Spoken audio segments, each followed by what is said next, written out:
Nouveau journal sur la chaîne de l'éducation. Mesdames et messieurs, bonsoir et bienvenue. Mais tout d'abord, découvrons les grands titres. Elle s'annonce décisive, la réunion de 7 leaders de l'opposition congolaise afin de désigner un candidat unique pour les élections du 23 décembre 2018. 300 milliards de dollars américains, tel est le projet des sociétés estimées pour un Congo meilleur à l'avenir du candidat à la présidentielle de décembre prochain, Charles Lutandila Diavina. Une réponse forte et concertée est promise entre les forces onusiennes et les FARDC en ce qui concerne la lutte contre les ADF à Bini au Nord Kivu.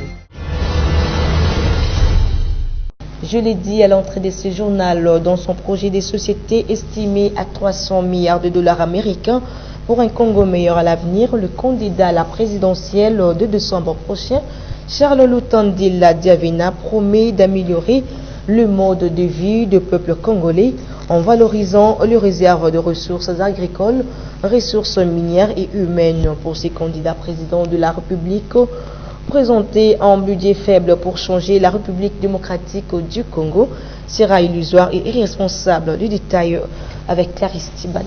L'autodétermination, la solidarité, l'équité, le progrès, le rejet de l'injustice, l'amour du prochain, le respect de la nature, l'harmonie sociale, la liberté culturelle avec un accent particulier sur l'histoire africaine, tels sont les principes sur lesquels l'enseignement moral et physique du candidat à la présidentielle de décembre prochain, Charles Lutandila Diavina.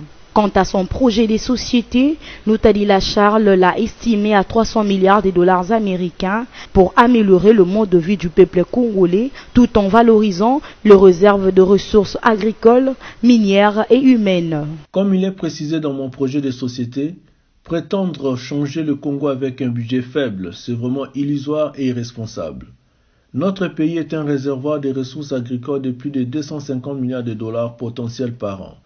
Mon objectif est donc d'atteindre un budget minimum de 300 milliards de dollars, ce qui est tout à fait réalisable et ça permettra de vivre décemment dans notre pays, dans notre Congo. Pour Charles Lutandila, relever les défis de rendre le Congo puissant n'est pas une affaire d'une seule personne, d'un parti politique seul, car aucun homme ne peut prétendre à lui seul une transformation miraculeuse du Congo par la seule vertu de sa présence. Approchés à ces sujets, quelques Quinois réagissent et ont apprécié ces programmes. J'ai quand même eu le temps de lire certains projets de société de certains présidents, M. Lutandila Diavina Charles, qui m'a vraiment convaincu.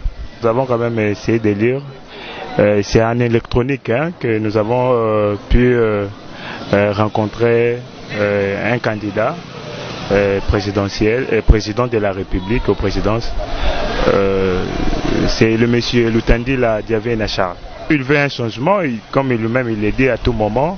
Il dit que non, ensemble, pour reconstruire au moins un Congo nouveau. Il cherche à valoriser la femme parce que nous constatons en ces temps, les femmes ne sont pas vraiment plus valorisées. Et lui, il cherche vraiment à élever le niveau de la femme en République démocratique du Congo. À noter que pour les candidats à la présidentielle de l'année en cours, Lutandila Diavina Charles, le Congo changera aussi en s'appuyant sur les acquis de ses prédécesseurs, s'inspirant du bon, corrigeant les déficitaires, car son combat politique demeure la souveraineté et l'équité.